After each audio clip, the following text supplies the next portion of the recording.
So it's going to be the RS2 pattern.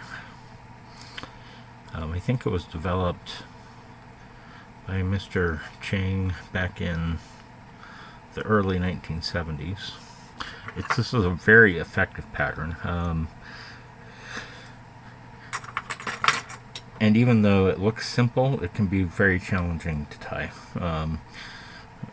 So I've got a size 14 hook in the vise here, 14-aught shear thread. Gone ahead and attached that to the hook. I'm going to hold on to the balance of the tag end that I cut off and set it aside because I'm going to need that here in just a minute. So I'm going to start out by tying in a couple of micro fibettes, and they come kind of like this, and these are going to be just pure white, and they're very tiny. On this particular pattern, we're going to tie them pretty long.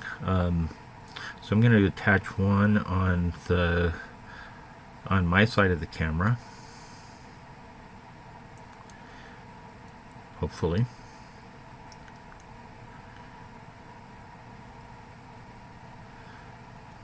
That secured down a little bit better there. And the second I'm going to tie onto the other side of the camera. And I'm not going to worry too much about length quite yet. We're just wanting to get these two secured. So now that I've got those in place, I can go ahead and work on the size of these, making sure that they stay on the side. So I'm just going to kind of work my best as I can to grab hold and pinch the one fiber, move it in a little bit closer. Then I'm going to do the same with the other, just for length, to get it closer to the same length as the first one.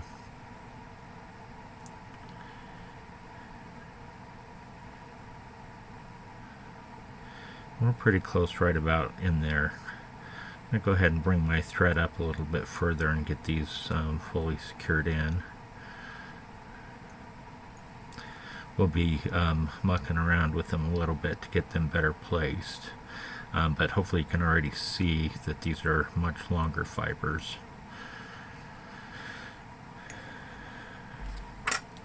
And then I'm just going to come in with my scissors and get out the balance here, and then we'll come back down and work on that tail a little bit. So really just 3 materials here with this fly.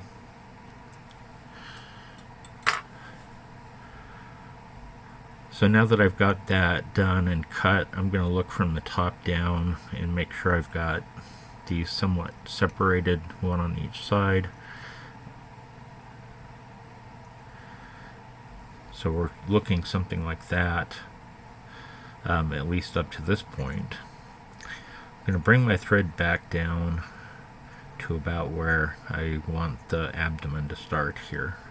It's going to have a habit of wanting to probably pull those fibers together, so you're going to want to take somewhat loose wraps here, or at least careful wraps, so that you're not just yanking this from one side to the other. So here's where I'm going to take the tag end of that thread that I clipped off, and I am going to insert it into the hook gap here. Then I'm going to double it over with my fingers. Then I'm going to let it slide up the bend of the hook right in between those two micro fibettes, and that's going to help us keep a good separation there. I'm just going to take a couple of thread wraps to start to hold that in place. Once we have those in place about where I want them, I'm just going to go ahead and move my thread on forward. We'll go ahead and cut off this tag end again. We won't be using it any further. We're just going to secure things down, but hopefully you can see that we've got the two tails that are usually kind of on an upward trajectory, split fairly wide, and really long compared to the tails that we typically will tie in. So now I'm just going to kind of come up here towards the front and then come back down towards the back, and we'll start with our dubbing. So we're going to start right about here. And you can tie this in a whole variety. This time I'm going to just use an Adams gray, which is a darker gray superfine, versus the light gray. I'm going to want to keep this body pretty sparse, especially towards the back end here, towards the back of the abdomen. So just grab that and we're going to finger dub that on our thread.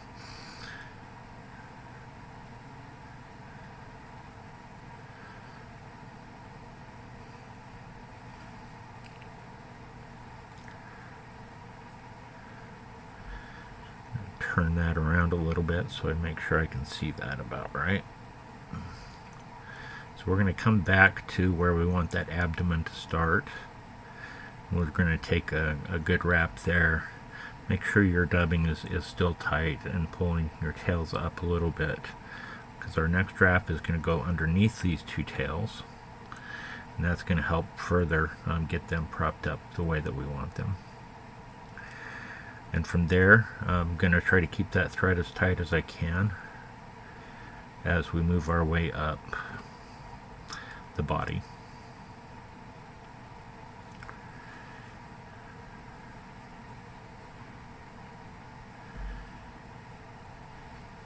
And when we get to the point where we're about to put our thorax in, which is right here, we are going to want a little bit of a thicker thorax going on here.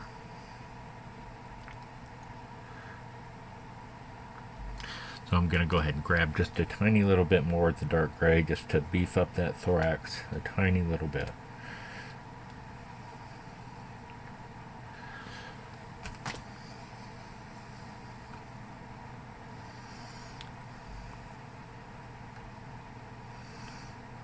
Slide that right on up.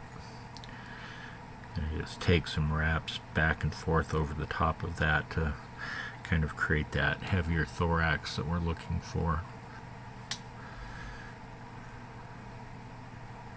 And sometimes I'll do exactly what I'm doing here. I'd rather put a little bit more dubbing on than putting way too much to start with. So now we've got a nice profile there. We've got our taper and our tails in place. And then we're going to tie in our last material. And what I'm going to use here is going to be some CDC, some cold egg canar feathers. And we're going to use the light gray dun. And what I like to do is to strip the fibers off of either side of this feather. And create a nice little bunch out of that, and that just keeps it from having the stem on the wing that we're going to put in place.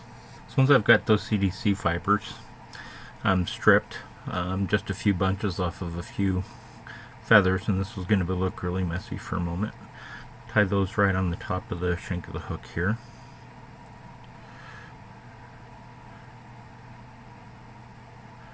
Get them kind of nice and locked down.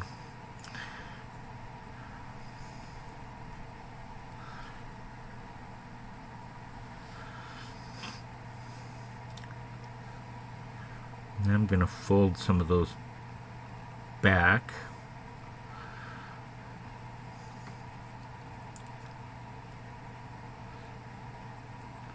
Tie over the top.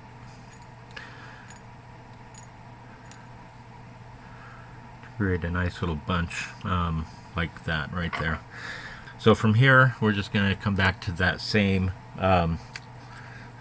Adams gray dubbing and tie ourselves on some more. Just finger dub a little bit more of this on. I probably have too much here, which is okay. I'll just take it off as I work on it.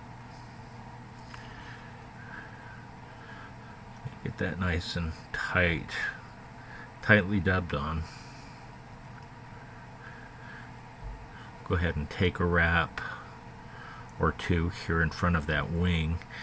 Then I'm going to take that wing and I'm going to pull those fibers backwards. Get a couple of wraps behind it, just to kind of hold that wing up in place. And I'm going to make sure I keep that dubbing nice and tight as I do that. So we've got a couple of wraps behind it here. Still have some dubbing on, which is perfect. I'll pull those wings back a little bit, and now we're just going to kind of use the rest of that dubbing as we move up towards the the front of the fly here. So now we're out of dubbing. I'm just going to take some turns here to create a small head and clean things up a little bit. Give myself a little bit of extra thread, and we'll grab our whip finisher. So I just got my whip finisher here. Do a 4, 5, 6 turn whip finish. Always making sure that when you're doing your whip finishing, you're moving back towards the bend of the hook so you have more of a tapered feel to it. Go ahead and let that slide off of my whip finisher.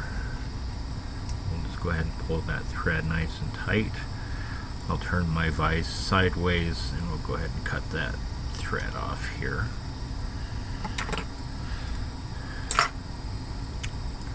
So from here, I'm going to grab a pair of scissors and we're going to trim this wing, and we're going to trim it quite a bit. And what I kind of like to do is I like to get these all kind of combined in a bunch, pulled fairly tight and upwards, slanted back towards the back end of the hook, and then I'm going to angle my scissors going towards right at the very bend of the hook there.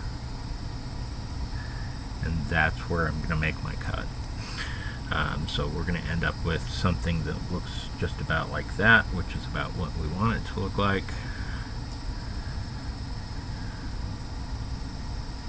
These tails back in place.